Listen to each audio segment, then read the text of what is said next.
के प्रथम अध्याय के तृतीय बल्ली के 14वें मंत्र को सुनते हैं। उत्तिष्ठत् जाग्रत् प्राप्य वरान्निबोधात् क्षुरस्य धारा निशिता दुरत्यया दुर्गम पथस्तत्कवयो वदन्ति। हे मनुष्यों, उठो, जागो, सावधान हो जाओ और श्रेष्ठ महापुरुषों को पाकर उनके पास जाकर उनके द्वारा उस परब्रह्म परमेश्वर को जान लो, क्योंकि त्रिकालज्ञ ज्ञानीजन उस तत्व ज्ञान के मार्ग को छोड़े के तीक्ष्ण की हुई दुस्तर धार के सदृश दुर्गम यानी अत्यंत कठिन बतलाते हैं। गीता प्रेस की व्याख्या कहती है, मनुष्यों, तुम जन्म जन्मांतर से अज्ञान निद्रा में सो रहे हो। अब तुम्हें परमात्मा की दया से यह दुर्लभ मनुष्य शरीर मिला है। इसे पाकर अब एक क्षण भी प्रमाद में मत खो, शीघ्र सावधान हो जाओ। श्रेष्ठ महापुरुषों के पास जाकर उनके उपदेशों द्वारा अपने कल्याण का मार्ग और परमात्मा का रहस्य समझ लो। परमात्मा का तत्व तो बड़ा गहन है, उसके स्वरूप का ज्ञान, उसकी प्राप्ति का मार्ग महापुरुषों की सहायता और परमात्मा की कृपा के बिना वैसा ही दुस्तर है जिस प्रकार छुरे की तेज धार पर चलना।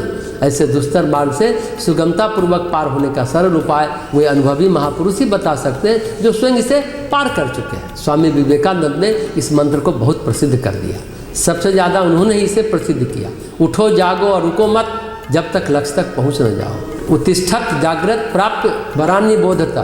तो मूल बात इस मंत्र में कहा गया है कि यह मनुष्य यानी जीव यह अर्ध मूर्छित है, मूर्छित ही है। उसके जागरण का उपाय बताया गया है कि भाई बहुत दिन सो चुके, ये मोह निद्रा त्यागो, इस जीवन में जाग जाओ और जाग जाओ तो खाली जाग न जाओ, सक्रिय भी हो जाओ। ढूंढो कहाँ तुम्हें कौन बोध कराएगा, तुम्हें तुम्हारे स्वरूप का परिचय कौन कराएगा। और जब इस मार्ग पर चलना तो ध्यान रखना यह अतिशय कठिन मार्ग है, क्षुरस्य धारा है।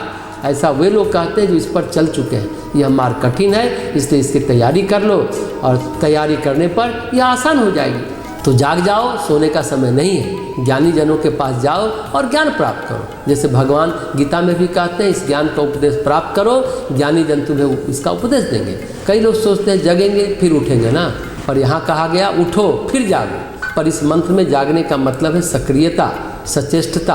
पहले उठो तो सही, जगे रहने पर भी आदमी नींद में रहता है, होश में नहीं रहता, मदहोश रहता है या बेहोश रहता है। आपको लगता है सोया हुआ आदमी उठा दिया तो आदमी जग गया क्या? गहरी नींद में सोए हुए व्यक्ति को अगर आप देखें उठा दे, उठ जरूर जाता है पर जगा हुआ नहीं रहता, उठकर फिर सो जाता है या अंगड़ाई लेता रहता है बहुत देर तक। इसलिए उपनिषदकार कहता है जागो, उठ जाओ तो जग भी जाओ। ब्रह्म प्राप्ति का मार्ग इतना दुस्तर क्यों है? इस जिज्ञासा पर परमात्मा के स्वरूप का वर्णन करते हुए उसको जानने का फल यमदेव अगले मंत्र में बताते हैं।